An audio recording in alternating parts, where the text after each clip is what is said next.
Gracias por continuar con nosotros, gracias por su fidelidad y por apostar por el escenario. Gracias a todos los que nos acompañan en directo cada noche del jueves y en cada una de nuestras redifusiones, que sabemos que son muchos alicantinos los que tienen el escenario de referencia para escuchar también nuestras opiniones y de todos los protagonistas que pasan por este plató, que es prácticamente toda la gente importante de Alicante. Con nosotros hoy nos acompaña el alcalde de Busot y el director general de IFA. Ha estado con nosotros en la primera parte del escenario y nos sigue acompañando Alejandro Morant, es director de FIR Alacante desde septiembre del 2023. Alejandro, saludos de nuevo, buenas noches. Buenas noches, encantado de seguir. Aquí seguimos, vuelvo a saludar a José Vicente, buenas noches. Buenas noches, Tomás. Y también a Juan, buenas noches. Buenas noches, Tomás, y buenas noches. Voy rápido porque nos queda menos de la mitad del programa y algunos temas que quiero tratar con nuestro invitado y mis contertulios. Alejandro, ¿qué tenemos por delante? La Navidad encima, está Expo Nadal, ya está, dentro de 4 días. Tenemos una de las ferias que para mí es la más sentimental, ¿no? Porque todos hemos sido padres o tenemos algún familiar con una edad entre 0 y 16 años.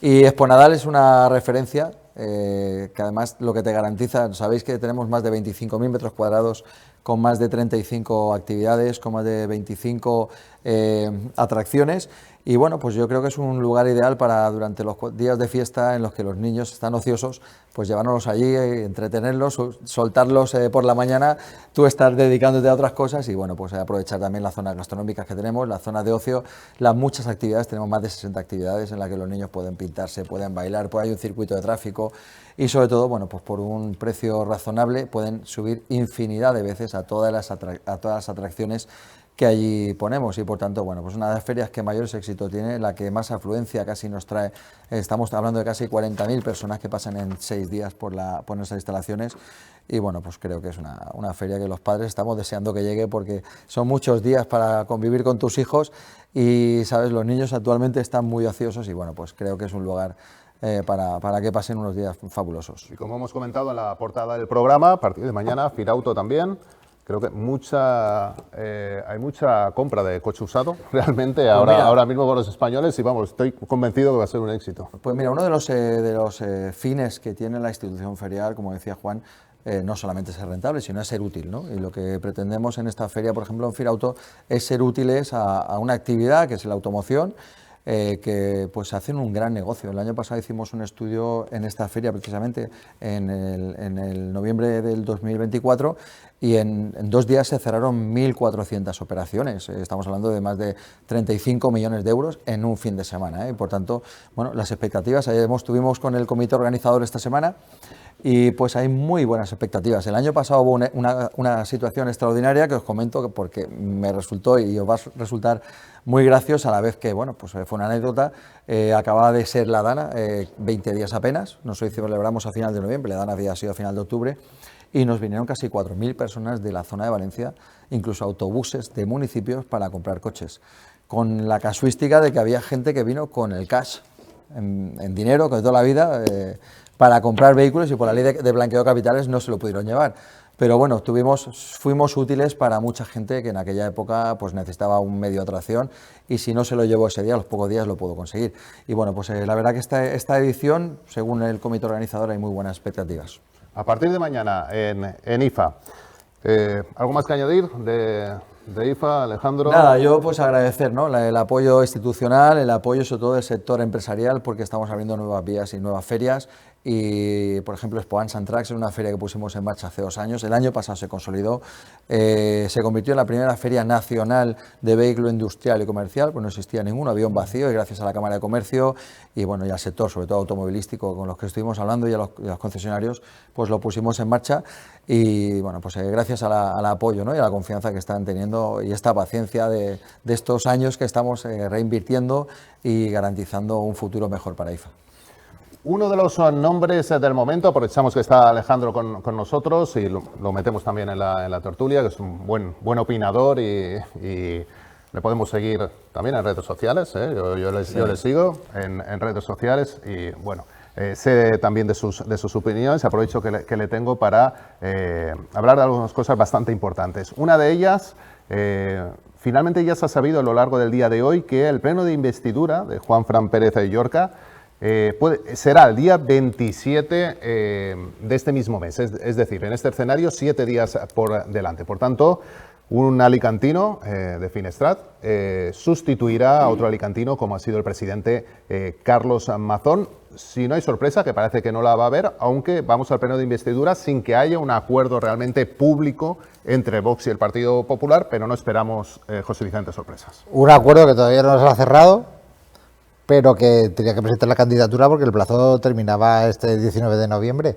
Pero yo no descarto que no se haga la investidura en primera sesión el próximo 27, sino que incluso Vox llegue a forzar una segunda votación que sería 48 horas después, es decir, estamos hablando del sábado. Desde luego las negociaciones van encaminadas, hay buena predisposición de todo, pero ese acuerdo que se va a sustentar el día 27, por cuanto ha dicho el nuevo síndico del Partido Popular de las Cortes Valencianas, por cierto también alicantino, alcoyano, Nando Pastor, ha dicho que ahí Juan Fran Pérez Llorca expondrá ese programa de gobierno supuestamente compartido con Vox, pero debe pasar el tamiz de Génova. Génova no quiere que le ocurra como en anteriores casos, propio de la Comunidad Valenciana, con el acuerdo entre PP y Vox que hizo presidente a Carlos Mazón, sino que quiere revisar muchísimo toda esta relación que tiene con los de Abascal, porque eso se puede trasladar al nuevo ciclo electoral que van a empezar en las próximas autonomías. La primera Extremadura a principio el 21 de diciembre y después a principios de año Castilla y León y terminamos en junio en Andalucía. Yo creo que ha sido esos temas de ir a Madrid, presentar papeles para arriba, para abajo, las últimas discusiones, lo que ha evitado que se haya formalizado, que se haya hecho ese anuncio público de un acuerdo y que las negociaciones todavía continúen y ya te digo, no descarto que se aplacen hasta el último momento el nombramiento de Pérez Llorca, que yo creo que sí que ocurrirá, pero que lo van a sudar sangre, como decía Vox. Alejandro, ¿cuál es su opinión de estos movimientos? Bueno, es conocido, persona muy cercana al presidente Carlos Mazón, presidente que ha dado todas las explicaciones en distintos ámbitos. Antes hablábamos también de esa comparecencia en las Cortes, hacía referencia Juan al inicio del programa, y esta sustitución con el candidato finalmente presentado, otro alicantino que seguro que conoce bien, Juan Fran Pérez de Llorca, con ese acuerdo con Vox. ¿Cuál es su mirada? ¿Qué es lo que opina? A ver, yo creo que después de la situación que se ha vivido tras la Dana, la presión social, la presión mediática sobre todo y política a la que han sometido al presidente Carlos Mazón ha sido extraordinaria, vale la redundancia. Yo creo que Carlos Mazón, conociéndolo personalmente, y creo que mucha gente lo conoce, una de sus mejores facetas es que es persona por encima de político. Y yo creo que quería resarcirse, ¿no?, de alguna forma, realizando un buen trabajo, y creo que lo ha tratado de hacer y creo que lo ha hecho durante este año, se ha centrado en la reconstrucción y creo que ha hecho un cambio en un año que sería difícil de poder hacer en situaciones normales y bajo la presión. El cambio es un cambio casi anunciado, además es un perfil muy municipalista. Es un alcalde que yo soy muy municipalista, pues el alcalde creo que si los que llegan a gobernar nuestro Congreso, algunos hubieran pasado por la parte municipal y por algún ayuntamiento, las legislaciones que estamos padeciendo y sufriendo no estarían y por tanto el ciudadano tenía mucha menos burocracia y tenía mucha menos sensación de que no les escucha nadie.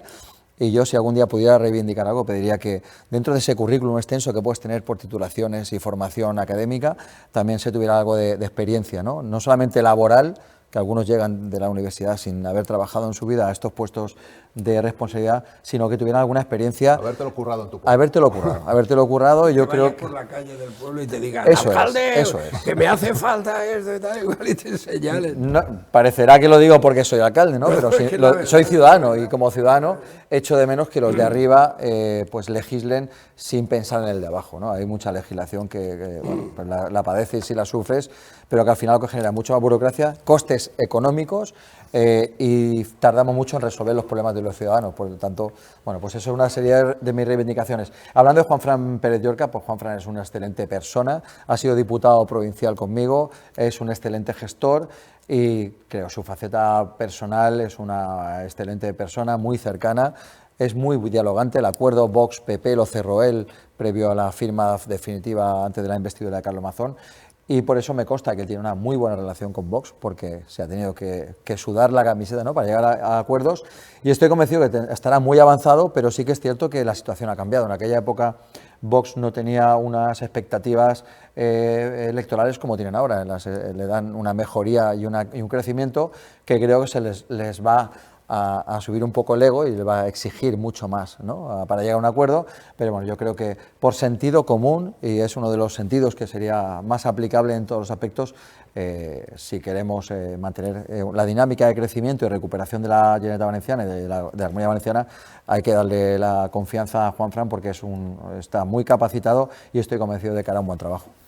Esperemos de qué pasa en ese pleno de investidura de Juanfran Pérez de Llorca y si va a haber dificultades o no en ese acuerdo con Vox, que puede apretar porque está efectivamente en una posición de negociación favorable. El problema es que estamos sentados en una caja de bombas. Y no lo digo solo en el terreno autonómico, lo digo en el terreno nacional. Hemos estado comentando antes el tema del fiscal general del Estado. Y supongo que después hablaremos un poquito del caso Cerdán. El informe de la UCO, que ha revelado una auténtica organización criminal, porque es uno de los delitos que se le imputan, organización criminal, que tiene que ver no solo con el anterior secretario de organización, sino con el anterior ministro de Fomento y con el anterior asesor. Era una trama para supuestamente cobrar mordidas y después blanquear ese dinero a través de pagos que se hacían en el PSOE. Toda esta situación nos crea tal inestabilidad a nivel, como dice, administrativo, político, institucional, que no sabemos realmente qué van a sacar los periódicos mañana, qué va a ocurrir y si alguien se va a decidir una vez a ir a elecciones generales.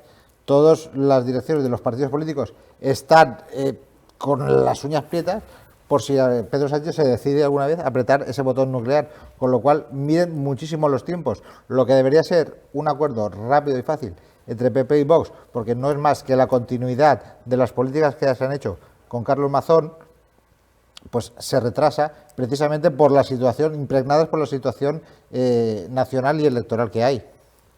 Juan. Hay varios temas en esta investidura del próximo presidente de la Generalitat, varios vectores, varias variables. En primer lugar, Pedro Sánchez se mueve en el pez del agua de aquello que decía Discépolo, que en el mismo lodo todos manoseados. Ay, mira que le están saliendo escandaleras y el hombre, hay que reconocer ese olfato político que sabe escabullirse por aquí, por allá, y lo ha demostrado en el tema de la Dana. El responsable ha sido el gobierno central, la Confederación Hidrográfica del Júcar. El único problema de Mazón es que o él o sus asesores no calibraron el que tú deberías haber estado en el despacho en lugar de haber estado en el ventorro intentando contratar a una persona. Y ya está.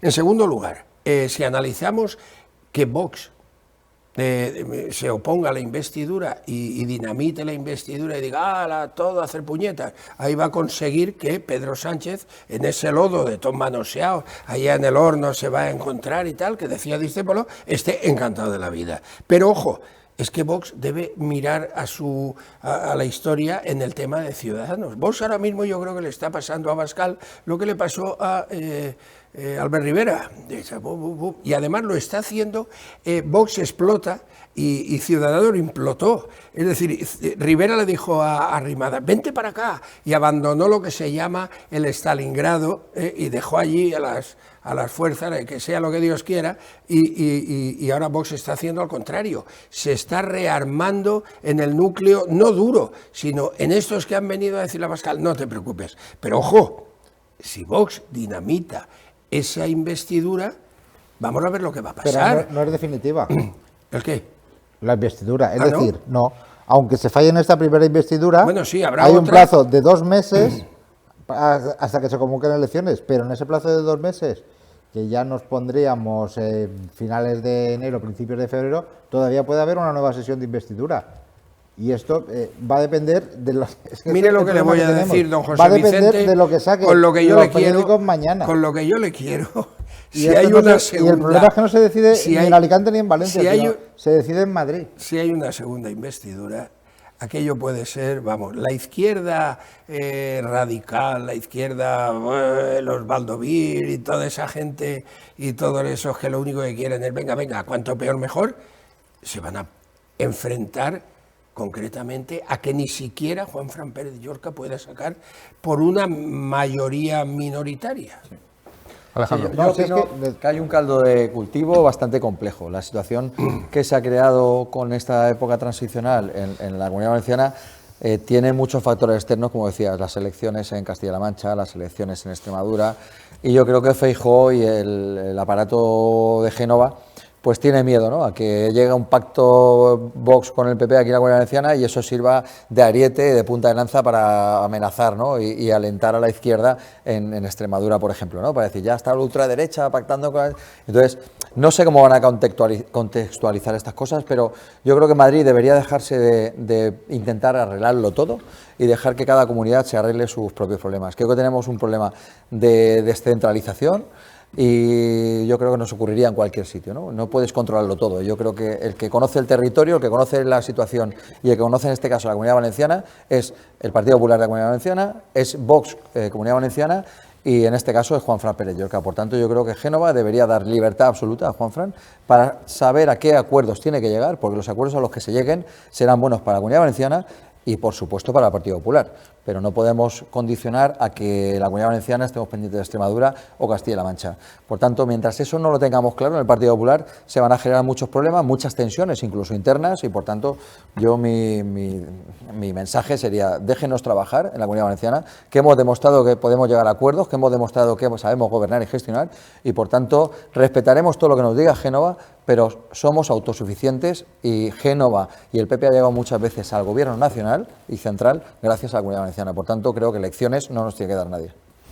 Pensar que Pedro Sánchez puede adelantar elecciones me cuesta realmente pensarlo, y sí que es verdad que estamos en una situación que hace 5 o 6 años sería absolutamente increíble, no la creeríamos porque estaríamos con un nuevo gobierno, porque todo lo que sabemos desde hace 2 años ya aseguro que el 95% de los presidentes hubiera dimitido, por supuesto, y hubiera sacado las urnas a la calle. Por supuesto, el informe de la UCO, de la Unidad Central Operativa de la Guardia Civil, es absolutamente demoledor. O sea, es demoledor para la democracia española, ¿no? Todo lo que habla de Santos Cerdán, pero bueno, luego también la petición de anticorrupción de 24 años para Ábalos, tanto Ábalos como Santos Cerdán, personas de absoluta confianza del presidente Pedro Sánchez, de los que le auparon y le ayudaron a ser presidente del gobierno, gente íntima de su círculo más cercano que eligió él. Y que delante de sus narices pues cometieron las fechorías que parecen... El problema de Pedro Sánchez es que se están cayendo los diques uno detrás de otro, las barreras de contención van cayendo una detrás de otra y es que el agua le llega a los hombros. ¿Puedo hacer una opinión muy pequeña? Sí. Hoy he oído a alguien, no sé dónde, que decía, claro, cuando se enfrentó Pedro Sánchez al aparato del PSOE, el aparato del PSOE, en Alicante, en Madrid, en donde sea, hasta en Busot, es demoledor. Sí. Tú no puedes debatir nunca, como dice mi psiquiatra, no intentes debatir porque no lo van a entender. Yo tengo unas peleas con Ángel Franco, y usted lo sabe, don Tomás, porque le digo, un tío tan inteligente como tú, ¿cómo es posible que acepte estas cuestiones que ya rayan en la dignidad? Bueno, hoy decían que Pedro Sánchez, estamos hablando que la memoria es lábil. Estamos hablando de Susana Díaz, de Pachi López, sí, de Madina y de Pedro Sánchez. Entonces, esos tres copaban el aparato que era pues, Rubalcaba, Bono, el pobre que falleció, Rubalcaba, que falleció, Bono, etcétera. Y sin embargo, Pedro Sánchez, ¿qué cogió? Los desechos de tienda, una cabra con tiña, el mulo que no trabajaba y un mono que estaba allí comiendo plátano y tal, que podría ser el señor Puente, el ministro que dice, no me toque, y además insulta. Bueno, entonces, con esos mimbres, ¿qué quieres?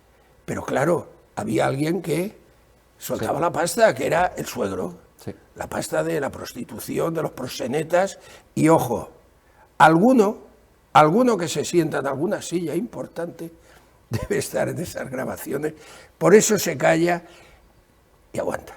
Como decía Icurro, se muerde los labios y calla. Bueno, entonces, al final esos son los mimbres que tienes con los que jugar. ¿Y qué hace? Che, Koldo, eres cojonudo. Me han metido ahí, perdón por el taco, me han metido los avales, me han guardado eso, hemos metido porque le abrieron... Es que no hay que olvidar que le abrieron una cortina y lo vieron metiendo papeletas. Todo el mundo callado. Disciplina marxista-leninista. Todos para adelante. Y yo el primero. Bueno, entonces, si tú te vas con esa gentuza, pues ¿qué esperas? todo el mundo conoce en Valencia, conocía a Ábalos Lanuy, todo el mundo sabía quién era Santos Cerdán, y por supuesto el Escolari Koldo, el portero de un, llamemos, sitio donde las señoras de vida disoluta y tal, y no quiero seguir más. Y todos esos polvos trajeron estos lodos, sí. pero, y ahora ya, y me callo, lo prometo. Más que nada porque nos quedan 2 minutos. No, y me callo ya. El problema no ha sido de ellos, el problema ha sido del partido que está enfrente, y permítame, don Alejandro, que los sistemas de comunicación han fallado. El caso es que Anticorrupción pide 24 años de prisión para Ábalos por la trama de las mascarillas. Estamos hablando de una situación sanitaria en España trágica y en el mundo. Y la colocación de Jessica Rodríguez en 2 empresas públicas, o sea, haber colocado a su amiga en 2 empresas públicas, se pidan 24 años a la que es tu mano derecha. Es decir, solamente por eso debería ser suficiente. ¿Usted se imagina como para realmente que una democracia sana, una democracia engrasada, no permita que nuestros políticos, sea quien sea, del partido que sea, o sea, realmente no dimitan al día siguiente, luego que se defiendan. Alejandro, le doy el último turno de palabra. Pues mira, yo creo la situación, estamos todos realmente hartos, no solamente de la situación, ¿no?, sino de que yo me quejo sobre todo de que el nivel político ha bajado a unos niveles lamentables. Yo soy una persona que tengo 50 años, pero me he criado en un sistema educativo en el que a la gente mayor le hablábamos hasta de usted, teníamos un respeto por las opiniones, teníamos una forma de dialogar con el contrincante o con el que estaba enfrente con respeto, y yo creo que todo eso se ha perdido. Hemos llegado, los extremos nos han llevado a unos puntos que bienvenido sea otra vez de nuevo el bipartidismo, por favor. Alejandro Morán, estaremos pendientes de IFA, tenemos por delante Expo Nadal, tenemos este fin de semana Firauto, muchas ferias chulas, nos vemos por tanto por IFA estas Navidades y también por Busot. Siempre invitamos a todos nuestros televidentes a que suban a uno de los municipios más bonitos de nuestra provincia. Alejandro, gracias por tu compañía, gracias por estar con nosotros. Gracias a José Vicente, muy buenas noches. Buenas noches, Tomás, Juan, gracias. Muy buenas noches. Gracias, Tomás, gracias a los contertulios y un abrazo a Carlos Mazón y a su familia, siempre. Muy buenas noches a todos, gracias por acompañarnos en este escenario y les espero dentro de 7 días. Gracias por su fidelidad. Continúen en la programación de Alacantí Televisión. Buenas noches, descansen.